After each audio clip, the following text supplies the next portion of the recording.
Zan ƙara ba da maganin da ya shafi ƙarin kuzari da matsalar raunin ɗa namiji da matsalar saurin inzali. Wannan haɗi ingantaccen haɗi ne, ba da haɗin a baya kuma an haɗa an kira ni an yi godiya. Abubuwan da za ka nema ka haɗa wannan ingantaccen magani sanannu ne, abubuwa ne guda uku, wanda da izinin Allah ɗa namiji zai yi wannan tsawon sati 2 sati 3 yana wannan. In Allah ya yarda ɓangaren ibadar shimfiɗa zai samu canji 100% da izinin Allah. Muna da ingantattun magunguna wanda mukan haɗa da kanmu mukan ba wa mutane kuma suka samu sauƙi.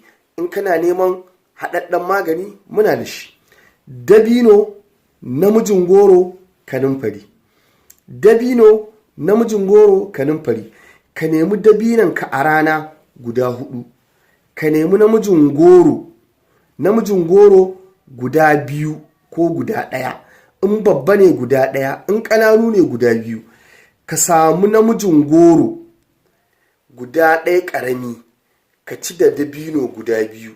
Ka ɗebi kanumfari guda 3 ka haɗa ka tauna ka ci ka kora da ruwa. Da daddare ka ci ƙaramin namijin goro, ka sami dabino guda 2, ka nemi kanumfari guda 3 ka haɗa ka tauna ka kora da ruwa. In Allah ya yarda ka yi wannan haɗin tsawon sati 2, insha Allahu yanayin jikinka da kuzarinka ma za ka ji ya canza.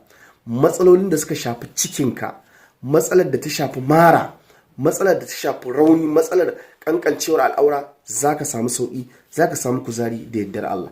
Don neman ƙarin bayani ko tambaya ko karɓar haɗaɗɗen magani 08067989338.